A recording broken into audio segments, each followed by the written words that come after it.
સત્સંગનો મહિમા બહુ મોટો છે. બ્રહ્મા વિષ્ણુ મહેશે પણ એના ગુણગાન ગાયા છે. સત્સંગ વગર ઉદ્ધાર કોઈ વ્યક્તિનું થઈ શકે એમ નથી, કે કલ્યાણ થઈ શકે એવું નથી. છતાં વ્યક્તિ સત્સંગમાં કેમ આવી શકતો નથી?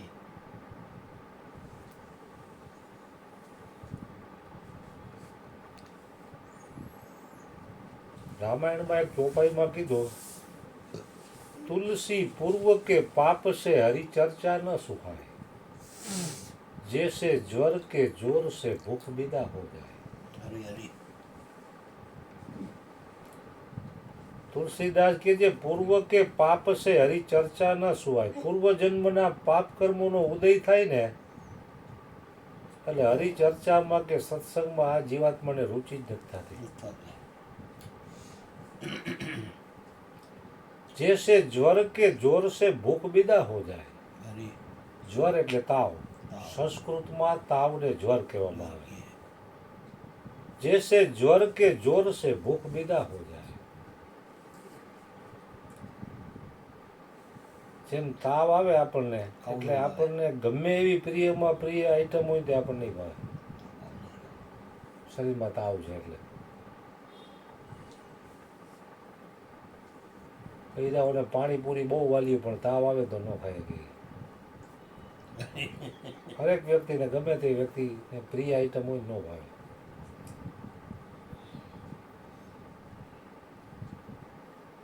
તો એવી જ રીતે આ જીવાત્માને આત્મા પરમાત્માના જ્ઞાનની ભૂખ જ મરી જાય છે. આજ ભૂખ હોય તો તમને ખાવાનું ભાવે, ભૂખ જ ન હોય કોક 2000ની કિલોવાળી આઈટમ તમે ખાય એવું. ભૂખ હોય તો બાજરાનો રોટલો ટાઢો હોય તે ગળે ઉતરી.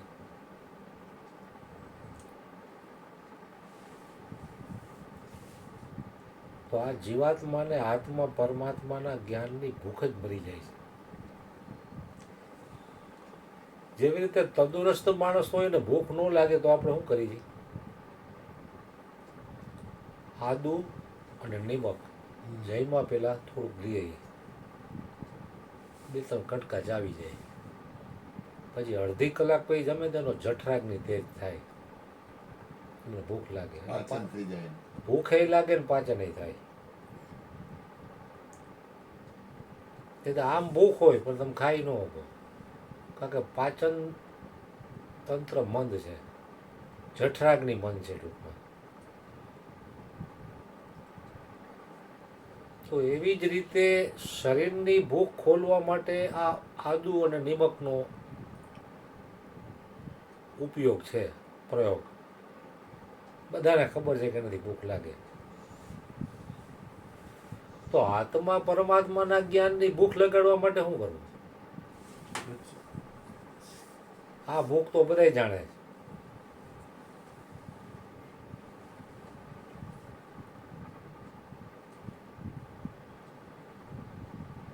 તો રામાયણમાં એક ચોપાઈમાં તુલસીદાસે કીધું, મંત્ર જાપ મમ દ્રઢ વિશ્વાસા, પંચમ ભજન સુવેદ પ્રકાશ.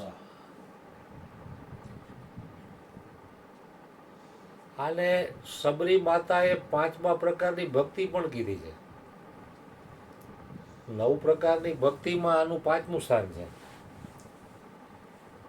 મંત્ર જાપ મમ દ્રઢ વિશ્વાસા, પંચમ ભજન સો વેદ પ્રકાશા. તો મંત્ર જાપ રહ્યો ને એ આત્મા પરમાત્માના જ્ઞાનની ભૂખ ખોલવાનું સાધન જે રહ્યું.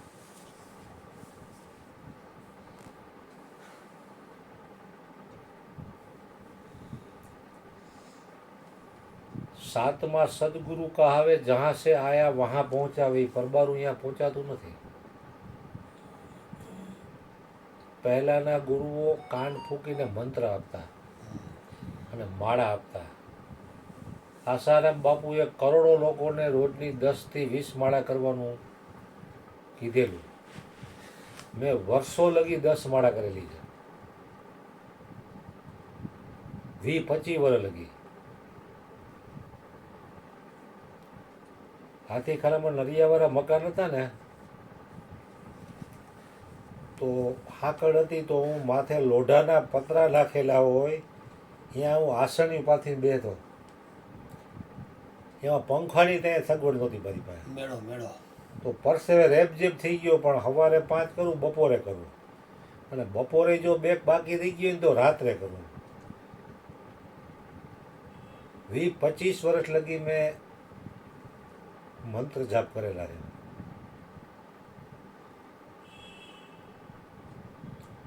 ઘણી વખત આ જ્યોતિબેનનું અમારી ઘરે આવતા. સવારે 10-10:30 આવે બે બેનું. તો એક BSNLનો ફોન હતો, એટલે કોકને ફોન કરવાના એને કરે, અને કોકને બોલાવો હોય તો બોલાવે. પછી બપોરે જમીન આરામ કરે 2-3 કલાક. 4:30-5 ઉઠીને બૈરાવ સત્સંગ કરે.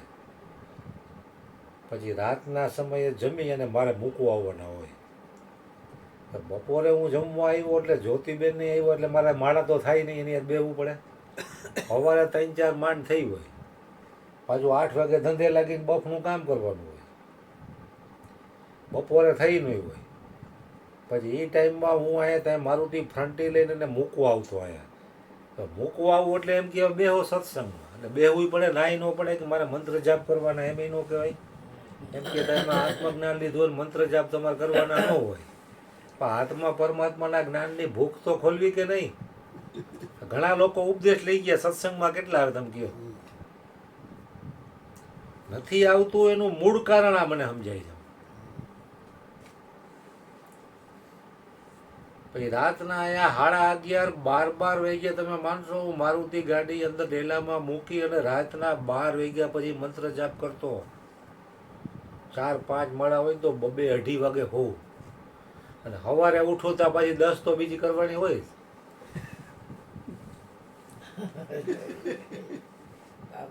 બાપુ કે ઠાઈડ નીકળી જાય, ઠાઈડ નીકળી ગયો. ધીરે ધીરે જેમ સમય જાતો ગયો ને સત્સંગ પચતો ગયો, અને એમાં આ આસારામ બાપુનું આ બન્યું, અને જેલમાં ગયા. પછી બધા જેમ આવે મીઠા બોલવા. મને મારો હાડુભાઈનો છોકરો ગયા ગોરધન માસાને તો હવે ખાવાનું નહીં ભાવ. કા એ કે બાપુ જેલમાં ગયા, એટલે બધા મને સંભળાવે. ભીનું મને શું કે બાપુ જેલમાં, ચેલા મેલમાં. મને કે ચેલા મારા દીકરા મેલમાં જલસા કરી ગયા, જાઓ કે બધા ભેગા થઈને બાપુને છોડાયો. બાપુમાં ગરી ગયા હતા ને, આખા કેલેન્ડર 250 વેચતો હતો હું. જાવી કે મારા દીકરા એ કે બાપુ જેલમાં, ચેલા મેલમાં. કુવાડમાં એકવાર એક મારે છેતેમાં આડુભાઈને લગ્નમાં ગયા હતા અમે. એને મંદિરમાં આવડો ફોટો આસારામ બાપુનો. મને એમ થયું આસારામ બાપુનો ભક્ત, એટલે મેં થોડીક એને સત્સંગની વાતો કરી. મને કે ચૂપ બેસજો ભાઈ. કા બાપુને તમે નથી માનતા? મને કે આ ઘરવાળી માનતી નથી એટલે ફોટો રાખ્યો, બાકી તાને હરગાવીને માઈને કાઢી નાખું. બોલો મને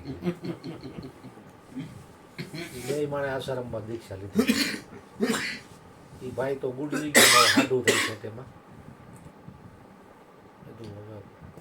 માફ કરજો કીધું, મને ખબર નહોતી. તો બાપુનો ફોટો જોયો એટલે મને એમ કે તમે બાપુના સેવક છો ને સત્સંગમાં ગયા, એટલે મેં કીધું 2 વાત કરું. કાંઈ વાંધો નહીં.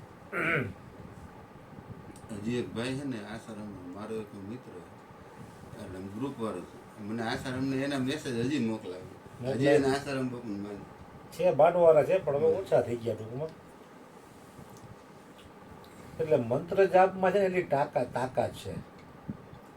એમ આપણે દિવાલ લાંબી હતી તો વચ્ચે કોલમ કાં લીધા, હળંગે દિવાલ તો થઈ જાય. એવી રીતે મંત્ર જાપ છે ને પાયો, હું મારું એવું માનવું છે. બાકી તો જેને જેમ લાગે એમ, કારણ કે ફાઉન્ડેશન મજબૂત હશે ને તો ગમે એવી ઊંચી બિલ્ડિંગ છે ને એ લાંબો સમય ટકશે, એમ નહીં તો નહીં ટકે.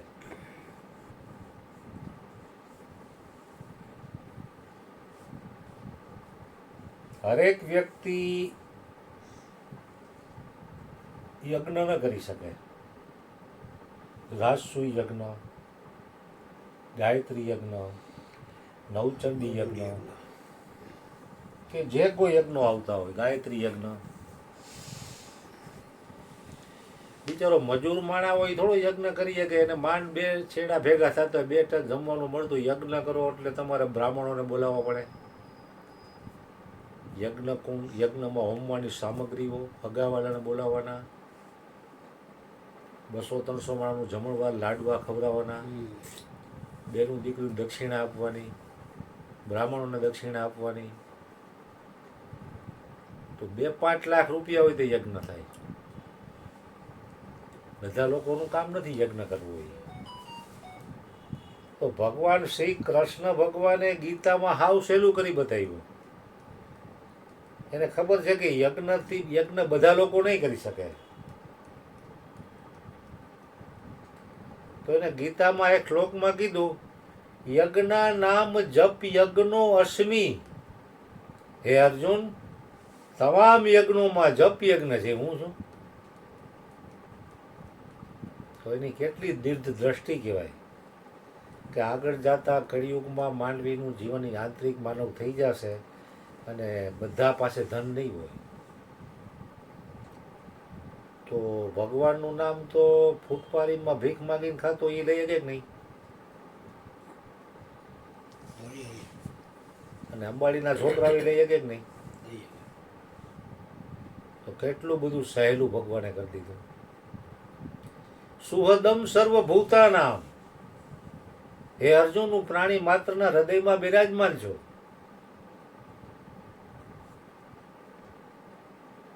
તો એટલું બધું ભગવાને આપણને સહેલું કરી દીધું કે આ જીવાત્માનું જો કોઈ પણ રીતે કલ્યાણ થતું હોય તો ભગવાને બધી જાતના માર્ગો આપ્યા છે આપણને. તમને યોગ્ય લાગે એ માર્ગ લ્યો. એટલે મંત્ર જાપથી વ્યક્તિના જથી જન્મોનો નાશ અને પથી પાપોનો નાશ. આસારામ બાપુ તો અહીંયા લગી ગેરંટી આપે કે મારી પાસે દીક્ષા લેવા વાળો માણસ રહ્યો ને, એ વ્યક્તિને આ જન્મ નહીં તો બીજા જન્મમાં કે અનંત જન્મોમાં આ મારા મંત્ર જાપ છે ને એનો પીછો નહીં છોડે. એને ગમે ત્યાંથી સદગુરુનો ભેટો થશે ને એના આત્મા પરમાત્માનો સાક્ષાત્કાર થશે.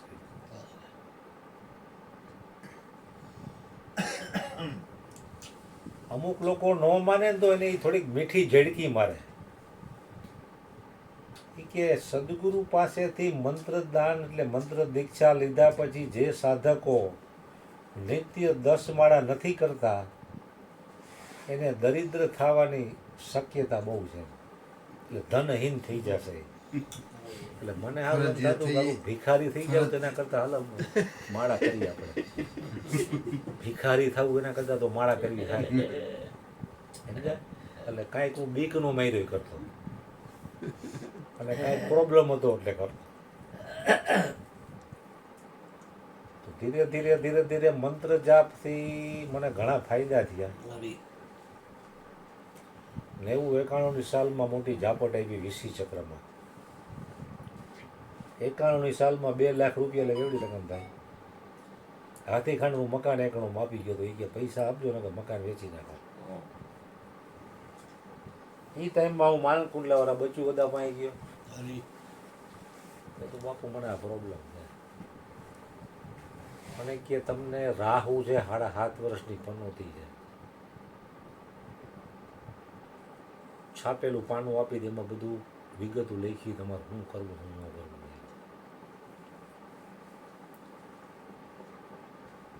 શનિની પનોતી એટલે રાહુ અને દેવી દોષ 3 છે તમારે. જવાનો હતો અમારો નાનો ભાઈ સુરેશ, પેલો સત્તાધારવાળો રવજી રહ્યો ને એ કે બેઠા હતા અમે એમાં. ઓલો સુરેશ કહે રવજી કહે જો અહીંયા થોડીક વિધિઓ બતાવજો તારે કરવી જોઈએ, સારું કરવું હોય તો સુરેશ કહે મોટા મારું કામ નહીં, હું વિધિ ન કરી શકું. હું ઉઠું છું સવારે 9:30, મારે કઈ વિધિઓ કરવી. એ કે મોટાને લઈ જાઓ. ત્યાં તો અમારી પાસે 4 વ્હીલર નંબરે 90 સાલમાં રવજીના સ્કૂટરમાં બેહીને ગયો. 91ની સાલનો પહેલો જ દિવસનો શનિવાર મને બરોબર યાદ છે. ભીં એટલે બધું યાદ રહે ને. સવારમાં અહીંથી નીકળ્યા 6 વાગ્યામાં, 8 વાગે અહીંયા પહોંચ્યા. નામ બામ લખાવ્યું. 9થી બપોરના 1 સુધી ચાલુ હોય. 1 વાગ્યા પછી નામ ન લખે, આવી નામ લખ્યા એટલાના લઈ લઈએ, પછી બીજે દી વારો આવે. અઠવાડિયામાં કંઈક 3 વાર જ જોતા એ, કારણ તો એ બચવું વધારે નથી. કીધું આ બાપુ કેવી રીતે, મને કે આ ઓલો માણસ બેઠો હોય ને કેવી સમજાવી દેશે. તારે ટંકોરી મારી દે એટલે બીજો આવે. કારણ કે અહીંયા 150-200 માણસ બેઠા હોય, બાયું ભાઈઓ. તમને બતાવ્યું. મને કે જો તમને શનિની પનોતી 7.5ની છે, તમારે લોઢાની કેળી આંગળીમાં પહેરવાની જમણા હાથમાં, બરોબર. બારે નાલ મળે છે ઘોડાની, એક નાલ તમારે બાંધવાની. દર મંગળવારે લીંબુ મરચાં બદલાવી નાખવાના.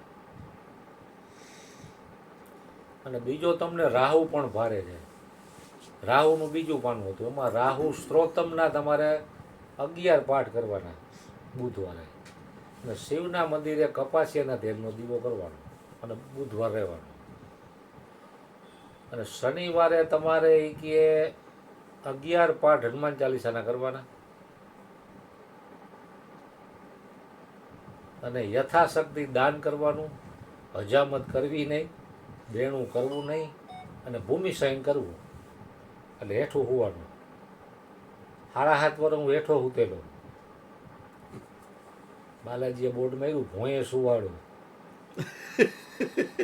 ભૂખે મારું એક ટાણામાં થાય જેવું, એક ટાણામાં ખાધું હોય જેવું તેવું. એમાં 14 કલાક ખાઈને બપ કરતો મને આખો બાવા જેવું. બાપુને ખબર મારી એ કે ગોધિયાને હું વળતી ન હોઉં, કારખાને જવું તો ગુરુએ મને ઉજળો કીધો. એટલે ગુરુએ અસ્તર લાપી ભરીને કલર મારી દીધો લાઈટ વાળો.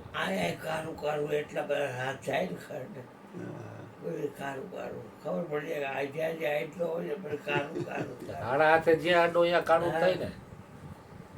એટલે મને કે તમારે છે ને ભોંયે સુવાડું, ભૂખે મારું, એટલું તનની પાડી નાખું ખાલ, એટલું કરતા જો મને ભજે તો એને કરી દઉં નિહાલ.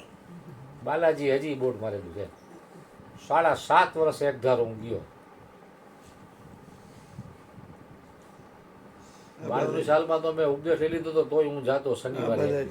હા યાર, હવે તો નવું બહેનું થાય, જૂનું હતું. લાઈનમાં ઊભો રહેતો, 10-20 રૂપિયા નાખું અહીંયા, રૂપિયા બધું તેલ સિંદોર ને હળદ બધું આવી જાય. હું તો ઘરેથી લઈને જતો. પછી મને કે તમારે દેવી દોષ છે, એમાં તમારે નાલ બાંધવાની ઘોડાની દુકાનમાં અને ઘરે. અને ઘી, ગુગળ, સુખડ અને કપૂરનો ધૂપ કરવાનો 2 ટાઈમ. બધું માયરા કેટલું કરવાનું. ઘી એટલે કરવું પડે. 2 ટાઈમ ધૂપેલિયા ફેરવું. ઘરે હોતે ફેરવું, દુકાને ફેરવું. અને રોજ આટલો પાછો આ કરવાનું. આ બધું સવારમાં ઉઠે.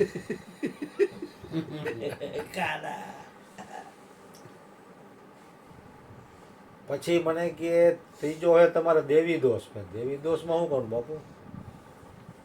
મને કે જો તમે જેને માનતા હો એના 108 નામ લખવાના. અમે તે ખોડિયારને માનતા એટલે ઓમ શ્રી ખોડિયાર માતાએ નમઃ એ ચીઠી લખવાની. આ બાપુ કેમ લખે? પછી કાતરથી કાપી નાખવાની. પછી લોટની ગોળી વારવાની. એ ગોળી વારવા ટાણે વાતું નહીં કરવાની. ઓમ શ્રી ખોડિયાર માતાએ નમઃ નમઃ બોલતા બોલતા એ ટીકડી અંદર નાખવાની.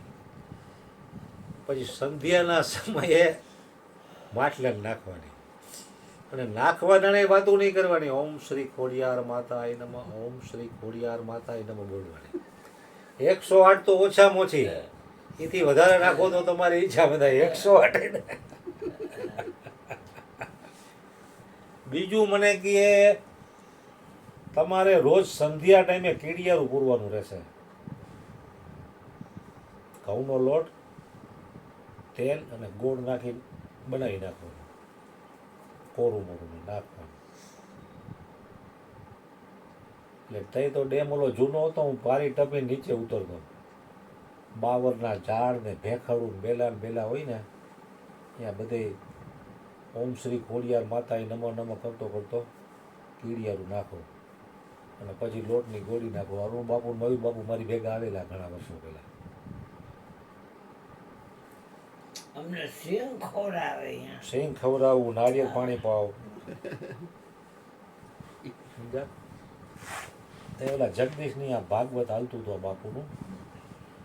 તો હું અહીંથી જગદીશની આ લોટના પીંડા લઈને જાઉં અને ત્યાંથી 6 વાગે પૂરું થાય ને એટલે અમે ત્યાંથી ડેમે જતા સીધા. હવે આ જૂનો ગોરધન સવારે 10 વાગે ઉઠવાવાળો સવારે 10 થી 12 એક ફિલ્મ જોવે, પછી નવરો થાય એટલે જુગાર રમે, 3 થી 6 એક ફિલ્મ જોવે અને રાત્રે જેમ્સ બોન્ડનું 10 થી 12 એક ફિલ્મ જોવે. હોળી વચ્ચે હોપારી થઈ ગઈ. ભીખાય સંધ્યા ટાઈમે જવાનું એટલે 3 થી 6 જઈ ન હોવું અને 6 થી 9 મોડું થાય અને 10 વાગે અહીંયાથી જઈએ હવારમાં કામ જ એટલું હોય. હનુમાન ચાલીસાના પાઠ ને રાહુ સ્ત્રોતમના પાઠ ને કીડિયારા ને દુકાને લીંબુ મરચા ને ધૂપ ધુવાડા ને 1 સેકન્ડનો ટાઈમ નંબરે ઘરના ગોળીઓ વારી દે.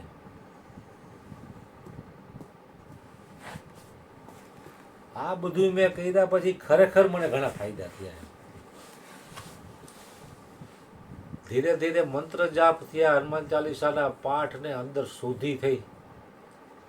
ગમે એવો ચમરબંધી એમને કે જુગાનો રમતા કોઈના બાપનું માનતા નહીં. ભોમેશ્વરમાં મારા એક મામા રહેતા, અટાણા ગુજરી ગયા. એને 200 વારનું મકાન જુગારમાં ને અફીણમાં વેચાઈ. મારી બા એને કે ગોપલા આ છોકરાઓને કે ને આવડા જુગાર રમે. તો મારા મામા શું કે જુગાર રમતા હોય તો ભલે રમતા, પૈસા વાપરશે તો કમાય તારા છોકરા. એમાં રાયડું હું નાખીશ તું. એટલે અમને બળ મળી જતું કે મામાએ કીધું જુગાર રમો. એટલે 10 20 આઠાના કંઈ તો ક્યાં એટલા પૈસા હતા. પછી ચડી પહેર્યો છીગડાવાળી. 4 થીગડાવાળી તગડી પહેરી મેં થઈ, ઈટું હારેલી ભઠ્ઠામાં. એટલે આ બધું ઘણું કરી લીધું પણ મને અંદર સુધી થઈને એટલે ખરેખર લો લઈ ગઈ. એટલે શાસ્ત્રોના પ્રમાણ વચનો જે ખોટા નથી. મંત્ર જાપ છે, એની ચોપાઈ રામાયણની, એમાં મને રોજ 11 પાઠ તો હું કરતો જ. એમાં એકવાર પટેલ પાને પાન ખાતા ખાતા મેં છાપામાં વાંચ્યું અકીલામાં. આવતા શનિવારથી રામનાથપરા પુનિત સેવા સમાજમાં સેવારામ બાપુએ 11,111 હનુમાન ચાલીસાના પાઠનું આયોજન કર્યું. બધું કામ થઈ ગયું હતું. સેવારામ બાપુ પાસે હું કઈ બળવા ગયો. મને કે મેં એને સેવારામ બાપુએ મોરારી બાપુને પૂછ્યું કે શમશાનમાં હનુમાન ચાલીસાના પાઠ રખાય કે નહીં. મને જરાક દ્વિધા થાય છે. માણસ બીજે તો રાખે મંદિરોમાં, આશ્રમોમાં, ઘરે, પણ આમાં શમશાનમાં હજી સુધીમાં રાજકોટમાં કોઈ રાખ્યા નથી, તો રખાય કે નહીં. તો મોરારી બાપુ એને ફોનમાં કીધું શમશાન છે એ વૈરાગ્ય ભૂમિ છે ને પવિત્રમાં પણ પવિત્ર ભૂમિ છે. ત્યાં રાખો એટલે એ કે એ મંદિરથી પણ ઉત્તમ ગણાય. તમે તમારે ચાલુ કરી જ દો કે. તો શનિવારે ચાલુ થયું. તબલા, મંજીરા, ઢોલકા. તો એ મારે એક હાથી ખરામાં લુહારનો છોકરો હતો ટીનો, ડેઈલી રાતના 9 થી 11, એક રજા નહીં હો, 1 વર્ષમાં. 1 વર્ષમાં 1 રજા નહીં. શિયાળો હોય તો કોટ પહેરીને જાઓ, ઠંડી હોય તો સ્વેટર પહેર્યું હોય, ઉનાળો હોય તો જવાનું. નોરતામાં ગરબી હોય ને તો રાતના 9 થી 12 અહીંયા જવાનું અને 12 વાગ્યા પછી ગરબી જોવા જવાનું. આવો કડક નિયમ. દિવાળીના દિવસે પડવાના દિવસે હું પહેલા શમશાને જતો. એકવાર હું શમશાને ગયો ને અમારે અહીંયા 2 હગા આવી ગયા કે ગોરધન ક્યાં ગયો? તો શમશાને ગયો. એ કે શમશાને કોઈ ગુજરી ગયું? તો કે ના ના, એ અમથો અમે જાય કે